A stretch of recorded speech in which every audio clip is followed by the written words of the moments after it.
Nicole. Thank you for joining me for another episode of Talk It Out Tuesday. On this Tuesday, I have Miss Rhonda Anita with us, and Rhonda is a best-selling author.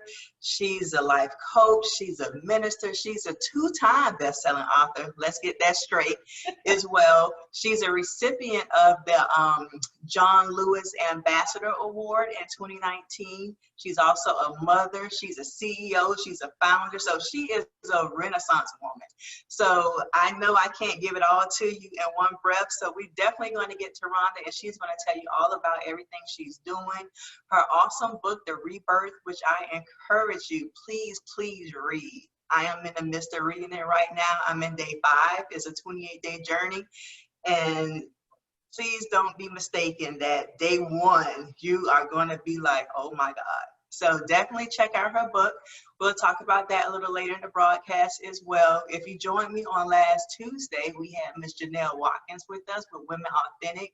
And I invite you to look at that episode. You can look at it on YouTube at Ground Zero Biz on YouTube, or you can go to Facebook and look at it on Elegant Occasions Event Center as well. So we will get started with Miss Rhonda. And Rhonda, again, we were talking before we started the broadcast that I met Rhonda probably in 2015, not too long after I opened Elegant Occasions Event Center. And Rhonda was one of the first pretty large events that I have hosted with her organization, Rose of Sharon. And we're going to talk about that too, but it's just amazing to me that God continues to put people back in my life that I met when I first started. So not knowing then that it was a purpose for those relationships, and I'm just so proud of her and all that she's doing with her book, with her different profit organizations, and even as a realtor, she is really doing it. So if y'all need a house, give her a call. But we are going to get started. I'll let Rhonda introduce yourself. Rhonda, can you tell our viewers about yourself and what just motivates you every day to do all that you're doing? Oh my goodness. Thank you so much for having me, Nicole. I mean, like we get on the phone, we get on the Zoom and we just talking and you're like, hold it, hold it, because we just need to catch up on so much stuff. You know what? I think that, you said quite a few things about me, so I'm not going to repeat any of those things. But my life wasn't always that way. I wasn't always, someone that other people looked up to. I wasn't someone who had the ability to add value to anybody else's life because I didn't know my own. So they'll have to get the first book, Don't Spill the Tea, to hear about that. And in that book, I do share some truths about my story, as a survivor of child abuse, sexual assault, couple of domestic violence relationships, 3 suicide attempts. And I was a part of the, at first I was saying sex trafficking trade, but people didn't really understand that, meaning I was a part of that nightlife where those women who were in the strip clubs doing things that did not add value to me. And so like my friend, if I have a friend and say they want to go to a pole dancing class, I say, I can't support that, because for me, I understand that particular industry has its hand in selling children through sex for the purposes, sex for money. So, I kind of talk about that a little bit in Don't Spill the Tea. And then I, go into a self-help guide of someone trying to get out of a domestic violence relationship. And I think that once you really find out that, God saved you from all of that, when I first wrote that book and I went back and read it, I was like, who is this person? I've been here my whole life, right? I've been in this body my whole life. But looking back, being an onlooker, reading what I had written was like, wow, okay. So to get past that courage to tell those stories that some quite a bit embarrassing, some still, kind of fresh and hurtful, whatever. But I realized that God had used the pain that I went through for purpose. And at the end of the day, we're all going to leave this earth. And what do you want your legacy to be? I want my legacy to be one of that love people, that love God, and that when you came into my presence, you were changed because the love of God shed from my heart is what met yours. So it is pure love of the Father that I do what I do to see other people's life transform. And one of the things that I appreciate about you, Rhonda, is that you are very honest about your story, and you use that to not only empower yourself but empower others. And I really commend you on that, because the story is where the jewels are. You know, is not in always the good, but it's in those challenging times that we had to go through. So I really commend you for sharing that story. And the story you share is the one you share in your book, The Rebirth.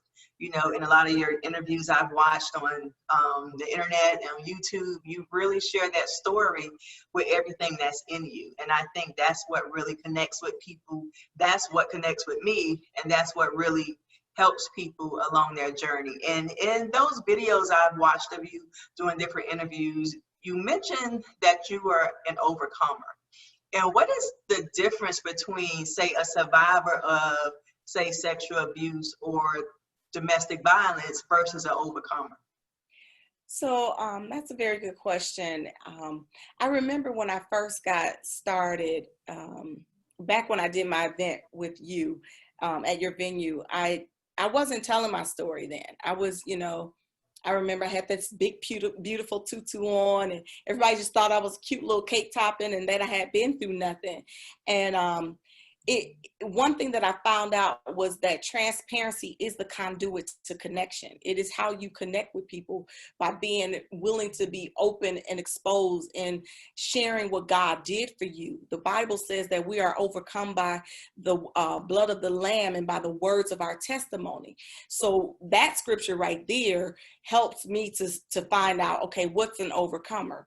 One that it has survived a situation. Say you've dealt with sexual assault or domestic violence, whatever it is. It could have been a breakup, a divorce, a bankruptcy, a failed business, and you figured out how to get back on your feet. So now you survived that ordeal.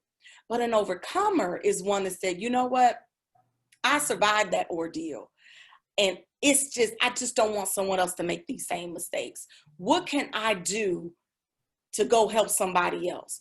And so an overcomer is one that reaches back and pulls other people out and help them to find everybody doesn't have to be an overcomer. Everybody doesn't have to be one that goes and shouts from the mountaintop. They can be a survivor. There's nothing wrong with that.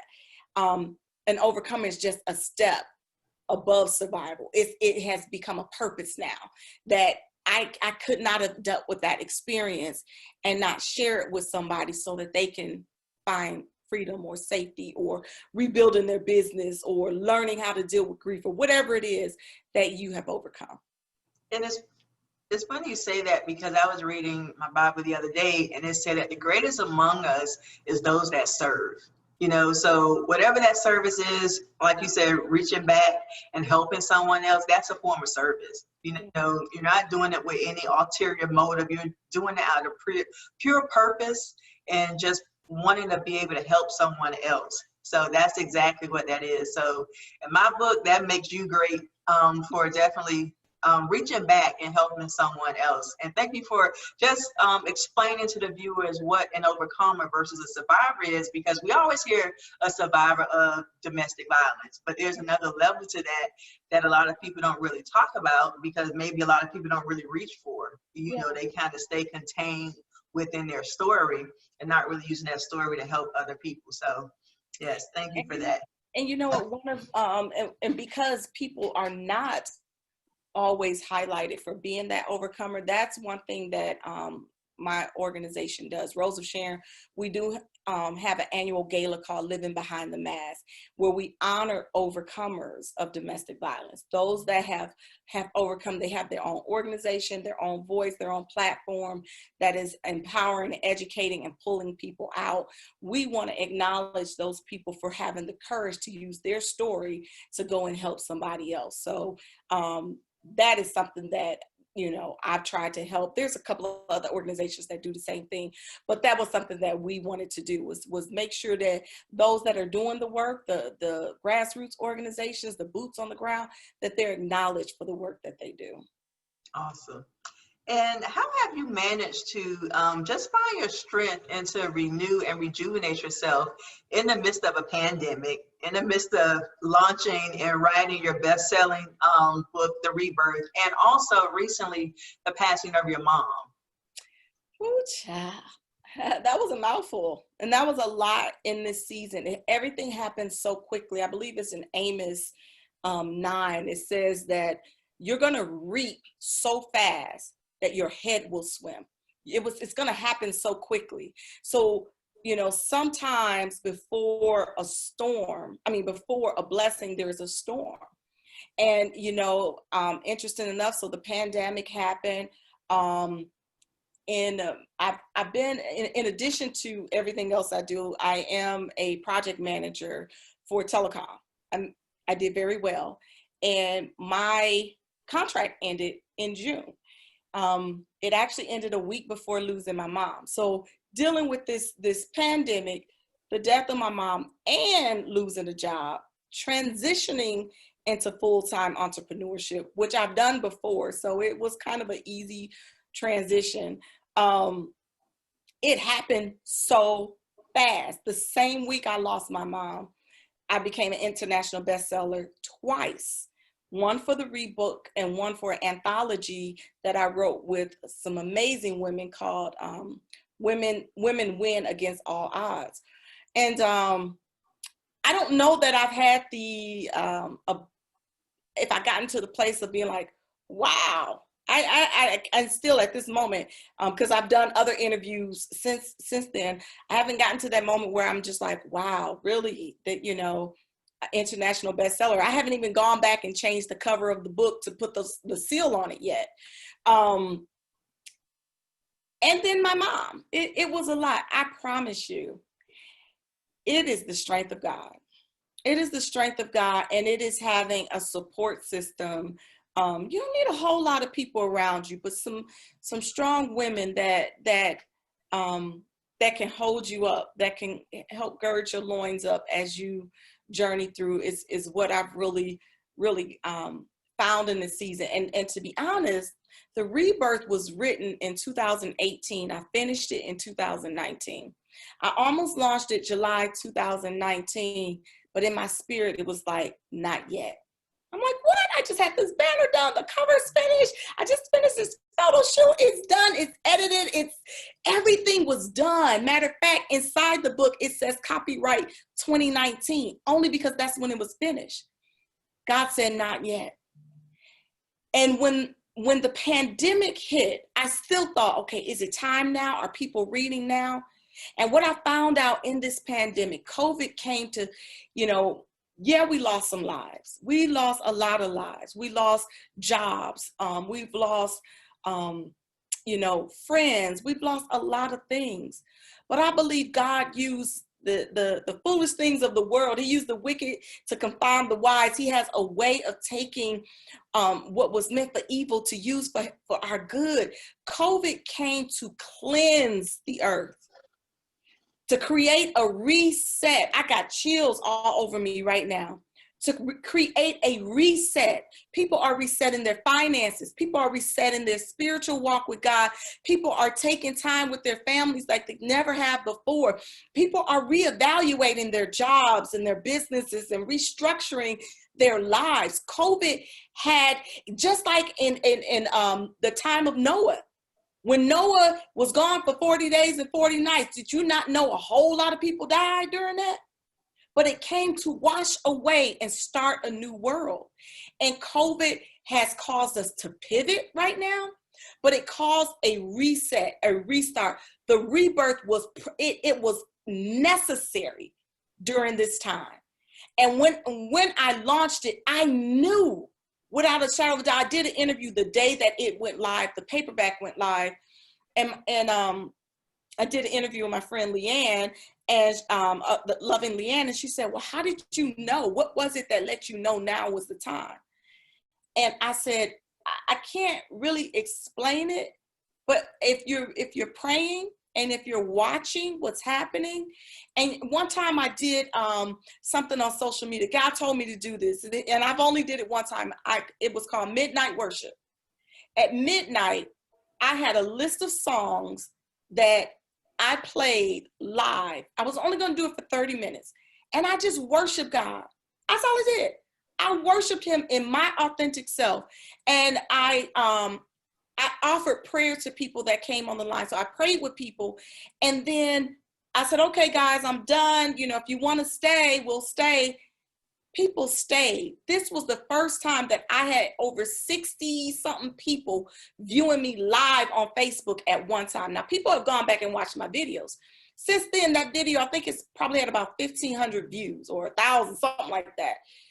And what that showed me was God was showing me people want him. I just had on a regular hoodie and some cutoff shorts, and I took out my praise flag and danced and praised God in my kitchen. I cried and worshiped, and people tuned in. That let me know they wanted something different. They didn't want the church as it's been presented, and nothing against the church because I'm an ordained minister. They wanted God, and I knew it's time for this book. And as I mentioned to you earlier, this book was right on time for me, you know. And when I interview people that have books, I try and read it, you know, because I love to read anyway. So that just gives me another excuse to read. But when I mentioned to you earlier, I was so anxious to get it, I downloaded it on my Kindle. I was torn between buying it physically and downloading it, but I'm like, I don't want to wait 2 days. I want to read this now. So I read the sample, and it's just sounded so good. And I regret not buying the paperback because this is a book that you have to write in. And if you are a book lover, old school books, you know, I used to write in my books, but this is a book that I'm going to go back and physically buy so I can write in. So definitely take that word of advice. It's worth it. I'm in day 5, but we'll get to that a little later. But Rhonda, how has all of the mouthful that you just said, everything that has happened with you, with your mom, again, with the book, and with COVID, how has that changed the Rhonda Anita that sits before us today that might not have been present, say, back in March? Definitely. All these things definitely, my mortality became more visible. When you lose a parent, someone, you know, that created you, especially a mother. I lived inside of her body for 9 months. When you go through something like that, and my umbilical cord was connected to her, you know what I'm saying? It just helped me to see even more how much, like we didn't expect my mom to die. She was 63. She was young. Still young. But it created an intense urgency for me to continue my journey. And so that meant for me, okay, financially, you got to get some things in order.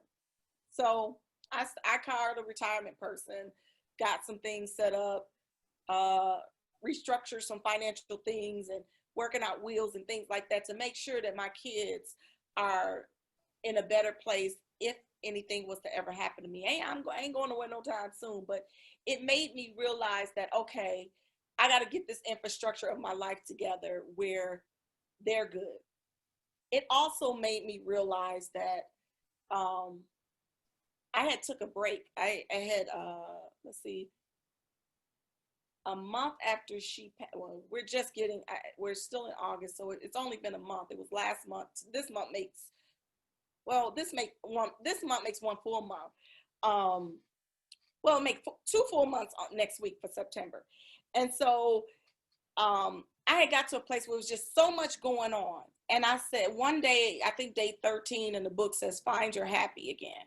I hadn't traveled. I haven't done anything. And I was like, I need a break. I need some nature. So I took a break, went by myself and flew to Tulum, Mexico, and where I stayed in a beautiful resort, a Garden of Eden is what I call it. And I just allowed the things that I talk about in this book to heal me, right? Like sometimes you have to just come away from the noise. And so it was a very challenging season, but I know that I can't stop. My mom loved how I lived. She loved how I lived. She loved my resilience and how I was able to rebound from things that I went through. So I dare not stop living. And then I have a 10-year-old who makes me smile every day. I have a 28-year-old and a granddaughter. So I have so much to live for just with them alone. And then at the same time, I just realized how urgent I don't have time anymore. I don't have any more time to say, oh, I'll do it tomorrow. And so this whole season has really been about not worrying about who's in my life, to hold on to them if they're not supposed to be there. And I've seen some transition of friendships, of relationships. And when I tell you I'm at peace with it, because for the first time in my life, I know who I am. I'm proud of who I am. I know my value. I know that my love language, my heart for God, everybody can't have that. Everybody can't be in that space and know that it's true and it's authentic and not think there's some ulterior motive. So I have really I've been in a very peaceful place. I'm not tortured by anything of the past. I'm not concerned about the future. I just know that it's greater than it was in the past, because the rebirth has happened. And I can see that in your face, and I feel it in your spirit too. I mean, you were the only person that I knew and physically saw on social media that was traveling, like really traveling internationally, right after COVID. And I'm like, where is she? Because it looks so tranquil. It looks so tranquil, but I commend you for doing that. And I recommend traveling by yourself for those women out there that might be afraid to travel. Please experience it for yourself. I went to Costa Rica by myself maybe a couple years ago. That was the best thing I did. I flew first class. I stayed where I wanted to stay. I ate what I wanted to eat, and I did what I wanted to do. Yep. And that was one of the best trips I've ever had. Definitely make sure it's safe, but I highly recommend, just for a personal journey, to do that for yourself. And it was great that you recognized that and that you said, you know what, God got this, I'm going. So, and I know that made a difference, because I watched your journey doing that trip on Facebook, but I know that made a difference in where you are right now sitting before us. Yes. So with the rebirth, and that was a great segue, with the rebirth. So what exactly does that mean? What is a rebirth? So this is gonna, y'all can tell I can talk. So I'm gonna try to speak in a soundbite. The rebirth is an acronym, actually, and it means releasing every burden into a revelation that transcends hurt. The hurt that you went through, there is a revelation behind it.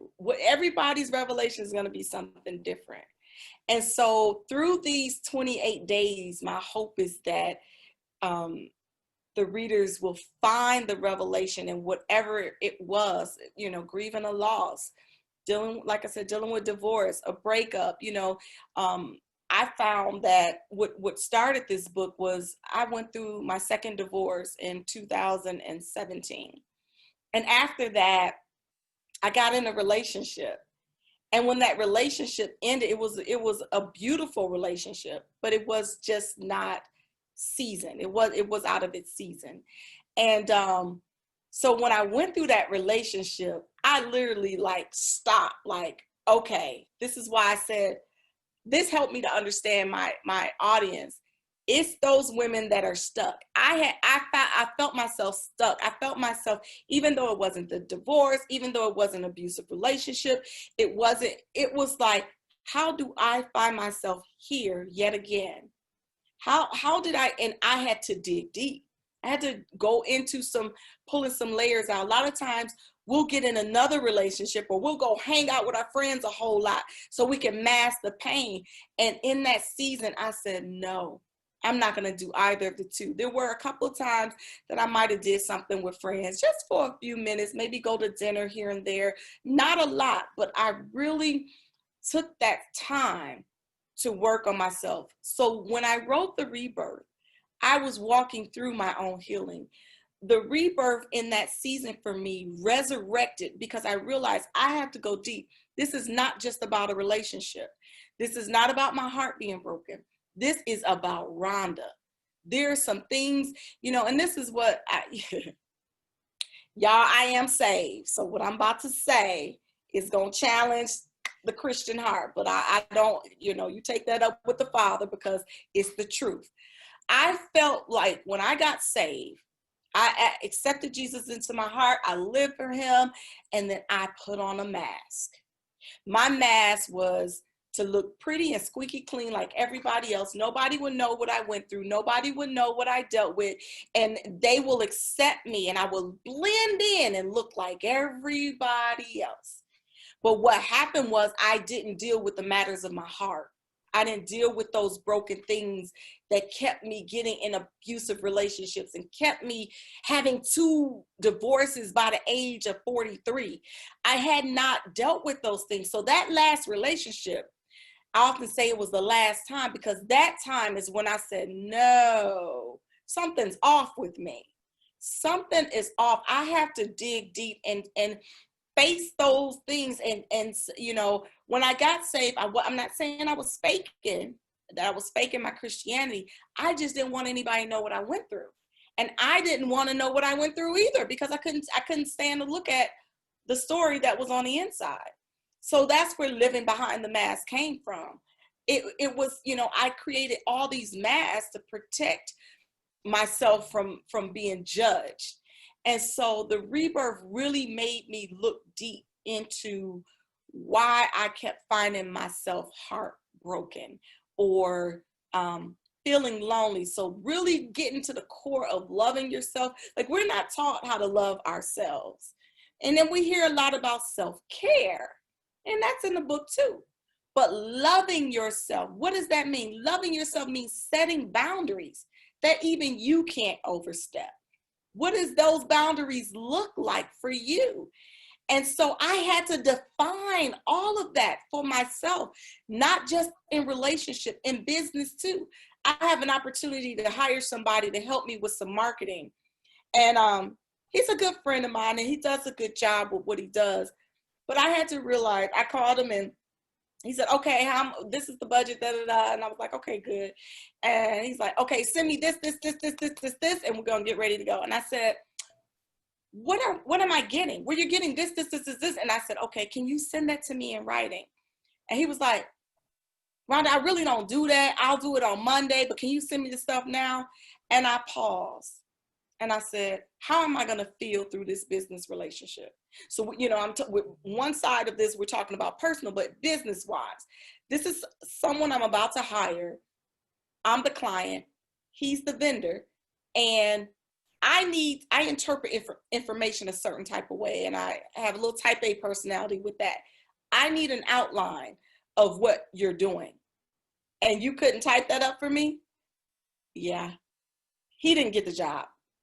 I sent him a message later and said, yeah, I'm going to wait, because I know me. Instead of saying, oh, because this is a friend, I just want to support his business, or, and I know he's supporting mine. It's great, and I appreciate the support.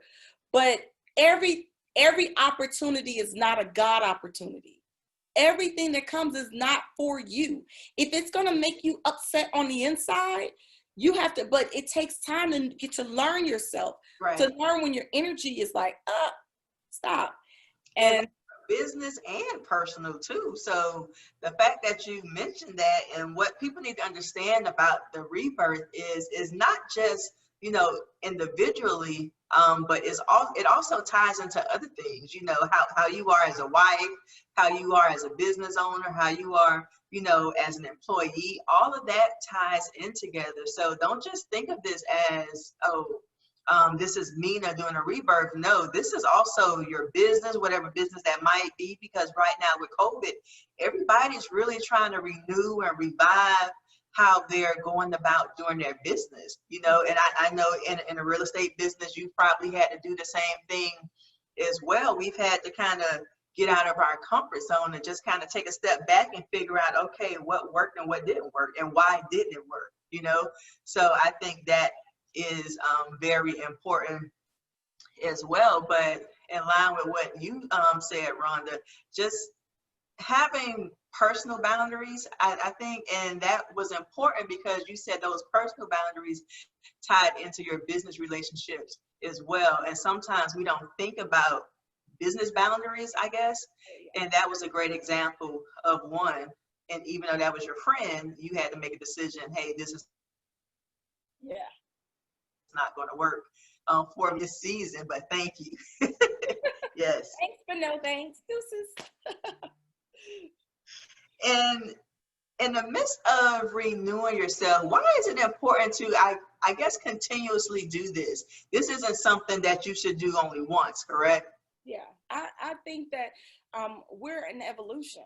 We're always evolving. I'm not the same woman I was 3 years ago. I'm definitely not the same woman I was 10 years ago. And so, you know, I often tell people the rebirth, when I wrote this book, at the end, I was supposed to find love. I was supposed to find love. I was going to be in love. I was going to be getting married. And he's going to be my soulmate. And that will happen because I believe God for that. However, what I found out was the love that I was looking for was there all along, and it was myself. And so we're always busy looking for the next thing. But if you're evolving as a person, don't you think you need to get some time to know who that new person is? What, you know, in our energy, we're magnetic. So we draw like-minded people and like energy to ourselves. And if we keep saying, why do I keep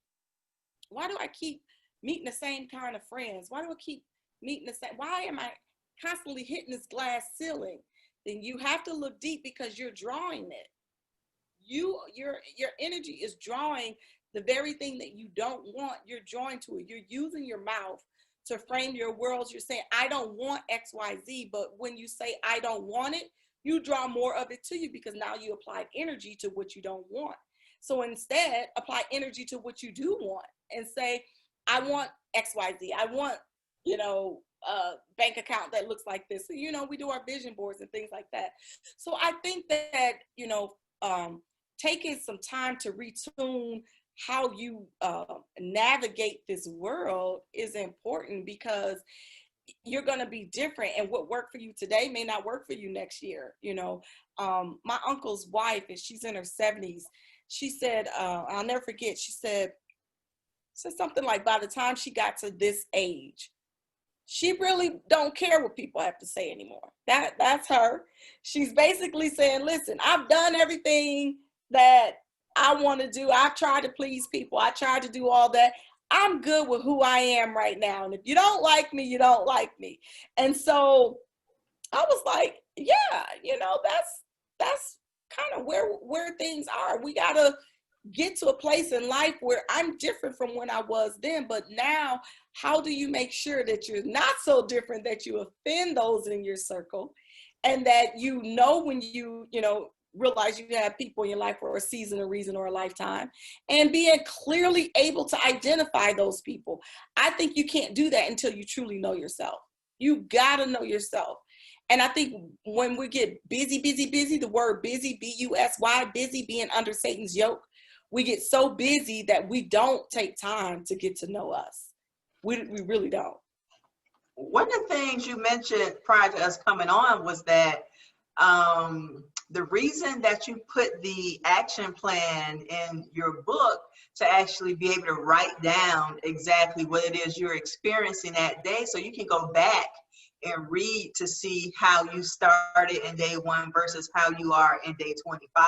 Yeah. You know, and for me, that's very helpful because I personally journal. I don't do it as much as I should, but that's very therapeutic for me. But it's also the story of my life, if you will, being able to go back as far as like high school and just see who I was then, what decisions I was making then, am I still making those same decisions now, you know, or even going to read back a year ago, you know. So that's one of the things that I think viewers will find helpful by purchasing your book, is that not only are you getting the word, but I also like that you're getting affirmations in there too. And those affirmations definitely help you get through whatever challenge you might be going through that day or that week, but then you can also write it down. Yeah. So I think you did a great job with that, given like a 3-step process before you get out of that chapter, you know.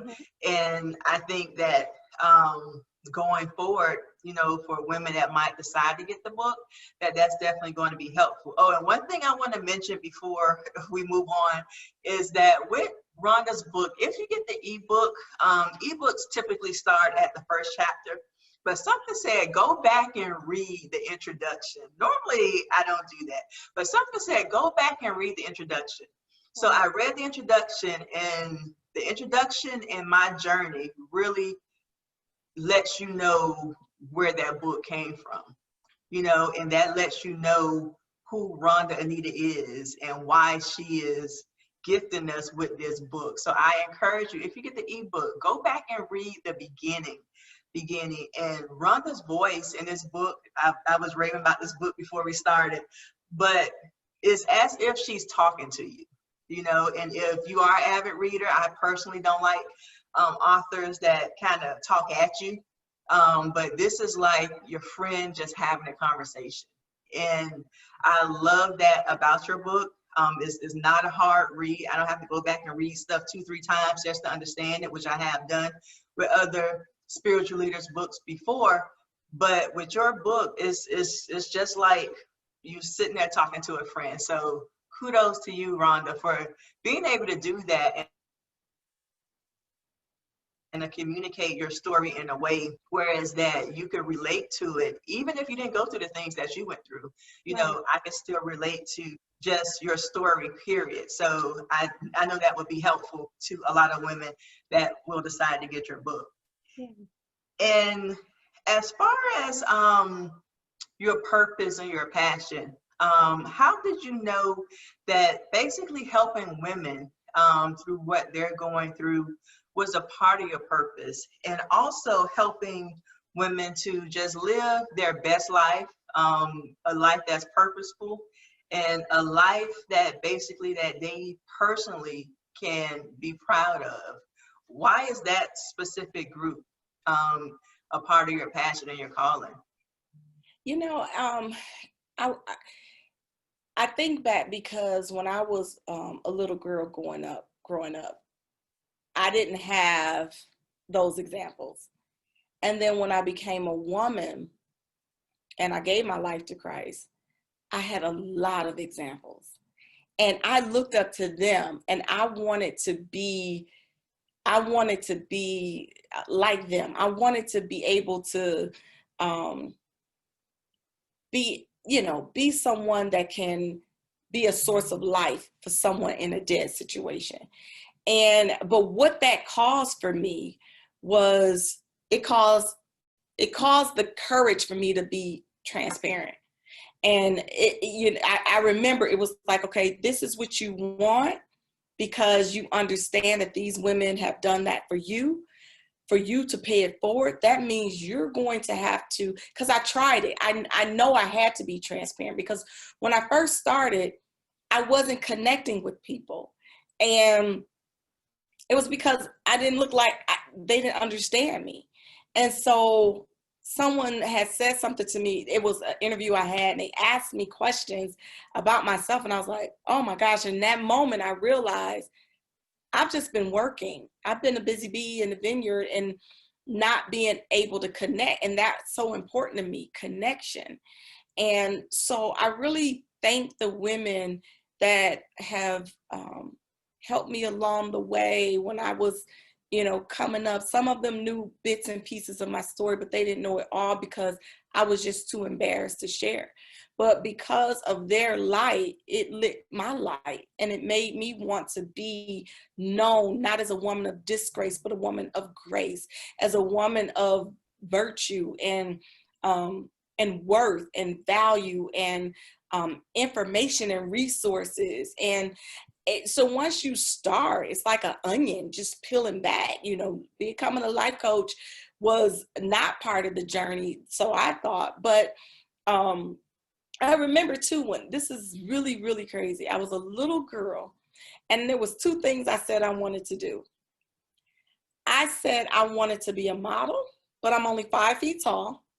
So if you go through my pictures, you'll see I don't model for anybody particular. I have done a few modeling for people particular, but mainly just expressing my artistic self. So you may see, some photo shoots and things like that where I'm just expressing my artist side of me.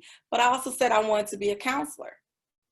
And I knew then that now life coach and a counselor are two different things, but they're along the same lines of improving other people's lives from your story and being able to help them navigate through their own. And so, it was something that, I've been through a lot. And as an overcomer, you want to see other people overcome. And then the women that came before me that taught me how to be a woman, a woman, a proud Black woman. So. Awesome. And how have you changed from, say, your release of Don't Spill a Tea in 2016 to the Rebirth in 2020? What has changed in your voice and your message during that time? I think the main, if I could just use one synopsis, I would say being at peace with all men and being okay to say you're not okay. Being, back then I was coming out and I was saying, your story is important, speak your truth, this, that, and the other.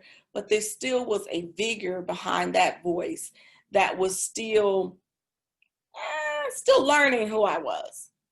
And I think now I have a sense of calm that I'm not so anxious to hold on to things that I know should probably leave.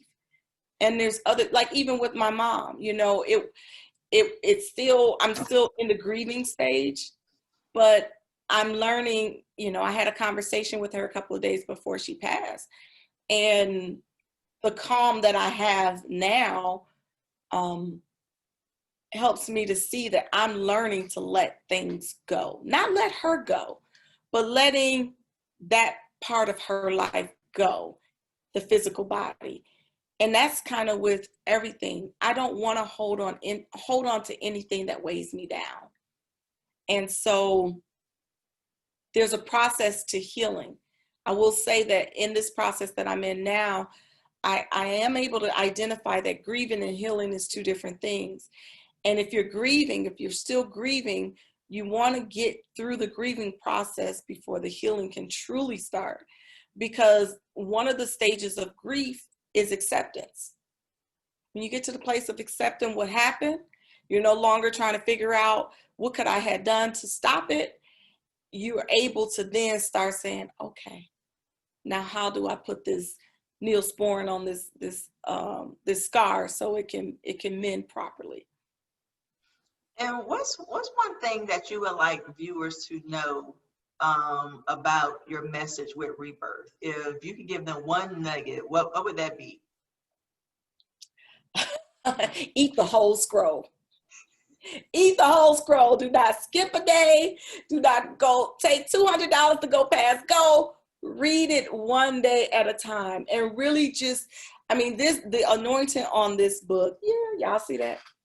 The anointing on this book is really life-changing. It changed me. It really have.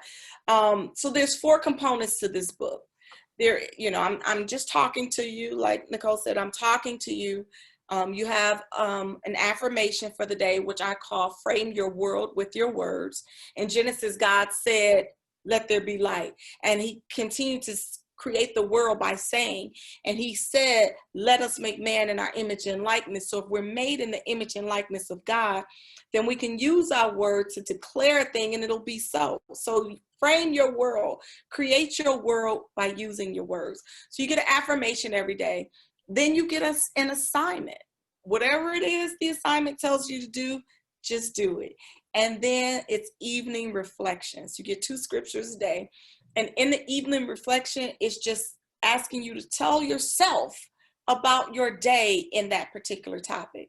There's a couple of days of prayer in there where I'm not telling you to do anything. I'm just telling you, take time to pray and worship. Just pray and worship God. And so I want viewers to know that this book was made out of love. It was really made and birthed out of something for you. It wasn't just for me. I had to go through it as well, but it's something for you so you can get unstuck. You know what it is for you. You know what it is. It doesn't, it's not a relationship. It's not a business. Whatever it is, it's causing, because here's the thing.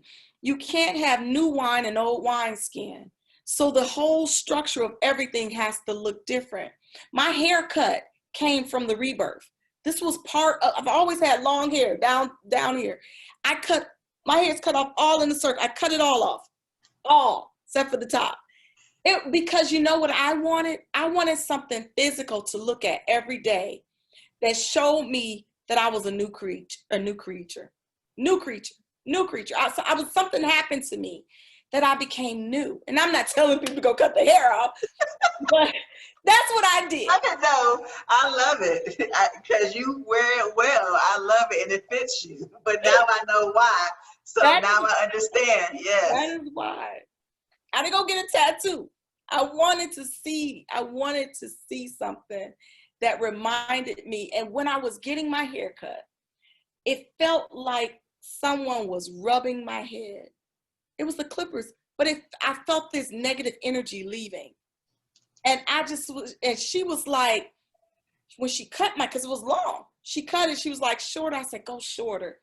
I mean, it was something that I felt kind of leaving me. And I knew that was what I was supposed to do. That was what I was supposed to do. And it wasn't because of a relationship. I was going through a metamorphosis of becoming a butterfly. Wow. Mm-hmm. That was beautiful. Wow. And yeah, okay. Anything else to say? Outside of that, what advice, some words of advice would you have for someone that might be stuck and who needs to renew and rejuvenate themselves, and give themselves or their business or their career or their family a rebirth? You know what? Don't be afraid to say, I need a moment. A lot of times we have all these obligations and we're always trying to please everybody. And, when you go on a plane, what do they tell you? The flight attendant tells you to secure your mask first. I often use an analogy of a cup and a saucer. Make sure your cup is full and the overflow is what falls on the saucer. That's what's for everybody else. So making sure that I pray that the rebirth is just a tool. It's not the Bible, but it is a tool combined with the Bible in your prayer life for you to really sit down and I know it's a rich book and I know it's a lot. It sounds like, oh my gosh, I'm being in this book all day. No, it's just a few moments of your day. It's like, I'm not talking for long extended periods of time. It's a very short period of 10, 15 minutes a day that you can use as a tool to help keep you accountable. I am going to be doing some mastermind classes around the rebirth and creating some focus groups where we can all talk about, not necessarily, the tool is the book, but what you need from there. This is just a tip of the iceberg. So I just want you to know that it's okay. You don't need permission to tell people you need a break and to even tell yourself, Susie, stop, go take 10 minutes I know the kids are screaming and everything. The house is not going to burn down. Go take 10 minutes and go meditate for 5 and then wash your face and go back. You know, be okay with saying, you know what, I'm not okay right now. Those masks they only hide the true you. And you want to be authentic with yourself before anybody else. So giving strength to your voice to say yes and to say no when you feel that's necessary. Now, if you have a spouse, you might have to compromise and talk about a few things, but you know, he or she will work with you if you do it in love. One of the things I've been learning for the past couple of weeks or so, I've been on this journey of being still, which is something that I struggle with, and just really trying to find out exactly what that is and what that means. And I mentioned on several other episodes, I try and do yoga in the morning. So today was the first day I physically went to the gym. I'm proud of myself. I've been doing it at home because of the whole COVID situation. But one of the things I enjoy about yoga and even the instructor at the gym I go to is that the first 5 minutes are my favorite. The first 5 and the last 5 minutes are my favorite because those are the minutes where she really emphasizes, ask yourself how you're doing today. You know, how acknowledging how you're feeling, acknowledging what you're going through, not thinking about anything else past that mat, but just acknowledging how you feel. And I think just doing that, that's really helpful. That's been helpful to me because being that our days are so busy, we ask everybody else how they doing, but we don't take time to ask ourselves, how are you doing today? And really, how are you feeling today? You know, and being honest with yourself. And I think that is like so important. And a few weeks ago, again, I'm doing my yoga and I just like broke down because it was like, how are you feeling right now? And I wasn't feeling good that day, but I was able to really check myself and just let it all go, you know? And I think that's an important piece of advice, you know, and you have to allow yourself to rest and to be still and to check on yourself, because sadly nobody's really going to ask you nowadays how you doing. You know, people ask you that, but it's kind of in passing. There's few people who I can really count on my one hand, maybe 2 fingers, that really call and say, no, how are you doing? You know, and I think that's really, really important as well. And it's easier said than done. It really is. And Rhonda, for the viewers that might not be at that point of renewal, you know, they might be struggling to get out of a toxic relationship, a toxic environment, the workplace, or whatever it might be, or that might be in an abusive situation. What words of encouragement can you offer them today? You're not alone. Going through this death of my mother, I said to a friend, one of my friends said, you got to be strong. And I said, no, I'm not. That's one thing the Rebirth has taught me. I'm not going to be what you want me to be or what others feel I need to be. If I'm broken, I'm broken. You ask me how I'm doing, I'm going to say, okay.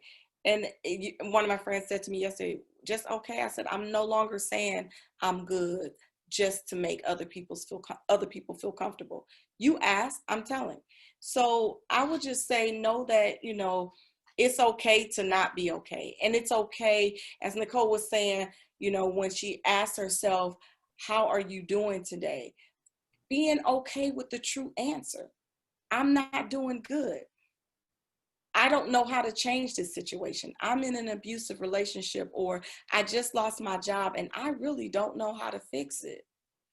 But I trust God to give me the answers, to provide me with the tools and the resources to change my situation. And being able to say, I don't have the answers, but I'm wanting the answers, and seek them out. You know, it's not just a pie in the sky that is going to happen. You know, faith without works is dead. So there's something that we have to do. But it first starts with acknowledging the situation you're in, the condition of your heart, the condition of your environment, and knowing that it may not be the best for you, it will only change if you change it.